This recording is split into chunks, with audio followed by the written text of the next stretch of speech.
प्रधानमंत्री राहत कोष के फंड में से राजीव गांधी फाउंडेशन को फंड दिया गया। राजीव गांधी फाउंडेशन कौन चलाता है? कांग्रेस की अध्यक्ष और उनका परिवार चलाता है। मान्यवर, इन्होंने कहा कि हिंसा और दंगों का इसमें से निकाल दिया। मान्यवर, आपदा प्रबंधन और दंगों की हिंसा का क्या लेन देन, मुझे बताइए। ये क्यों विचार आता है? क्योंकि इनके राज्य में बहुत दंगे होते थे। मान्यवर, उनको सुनना है क्या?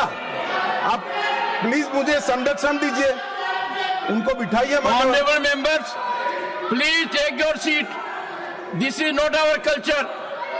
I am happy that leader will take care of you. Please, no, take your seat.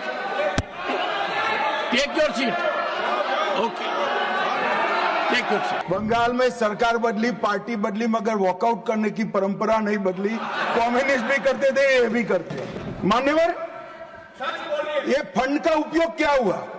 प्रधानमंत्री राहत कोष के फंड में से राजीव फाउंडेशन को फंड दिया गया। अबे राजीव गांधी फाउंडेशन कौन चलाता है? कांग्रेस की अध्यक्ष और उनका परिवार चलाता है। मान्यवर, तत्कालीन कांग्रेस की अध्यक्ष। मान्यवर, फंड का ट्रांसपेरेंट उपयोग है। हमने क्या किया? कोरोना महामारी, आपदा राहत, ऑक्सीजन प्लांट, वेंटिलेटर, गरीबों को सहायता और टीकाकरण के लिए इसका खर्च करने का काम भारतीय जनता पार्टी के प्रधानमंत्री। मान्यवर, जवाबदेही, कोई स्पष्ट पारदर्शिता नहीं थी। फंड के उपयोग के लिए कोई कमिटी नहीं थी। यहां पर प्रधानमंत्री जी के प्रधान सचिव जो ब्यूरोक्रेट होते हैं, उनकी अध्यक्षता में 5 सचिवों का कमिटी बनाया गया है। वो रेकमेंड करता है, फिर वो ट्रस्टियों के सामने आता है और तब जाकर खर्च होता है।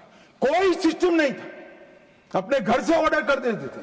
मान्यवर, और कोई भी प्रकार की जवाबदेही के बगैर दान स्वीकार कर लिया जाता है। आज पूरे दान का रिकॉर्ड है और पारदर्शी ढंग से संचालित होता है।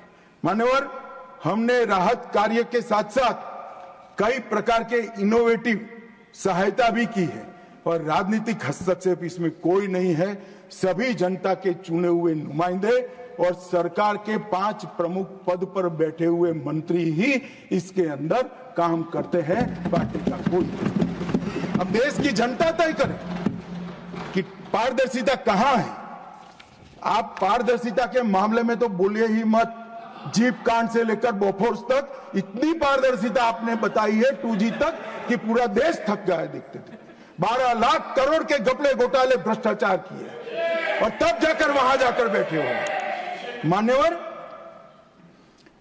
ये राजीव गांधी फाउंडेशन, इसके लिए भी बताने के लिए बहुत कुछ है, मगर मैं बता नहीं सकता, बताना नहीं चाहता, क्योंकि वो राजीव गांधी फाउंडेशन को सब PSU भी फंड करते थे।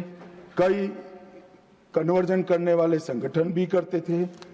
जाकिर नाइक के NGO से भी उसको 50 लाख का चंदा मिला था। मान्यवर, और कई चीनी संस्थाओं ने भी पैसा दिया था। मान्यवर, ये ट्रांसपेरेंसी की बात भारतीय जनता पार्टी के लिए करते हैं।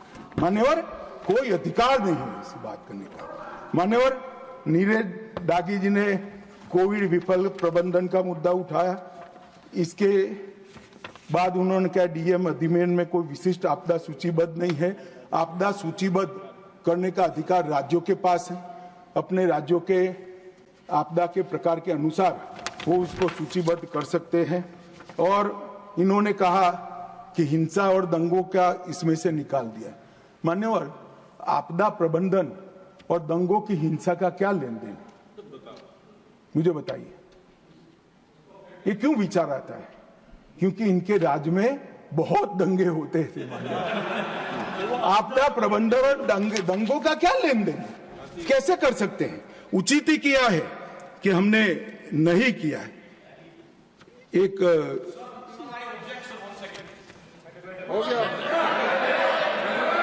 मान्यवर,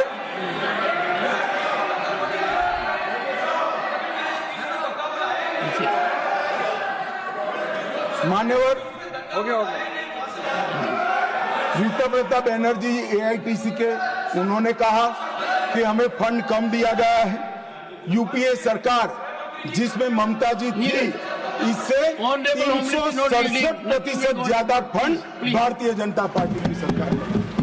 मान्यवर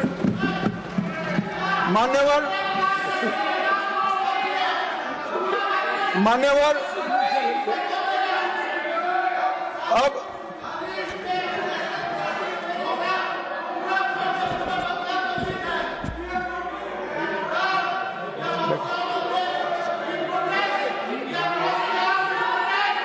मान्यवर उनको सुनना है क्या?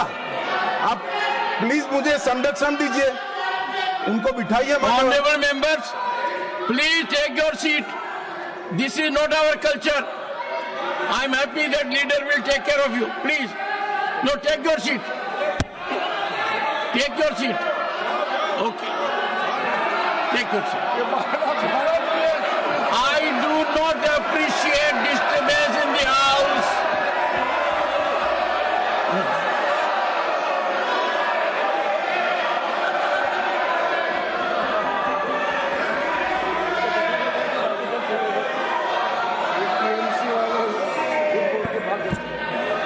मान्यवर, बंगाल में सरकार बदली, पार्टी बदली, मगर वॉकआउट करने की परंपरा नहीं बदली। कम्युनिस्ट भी करते थे, ये भी करते हैं।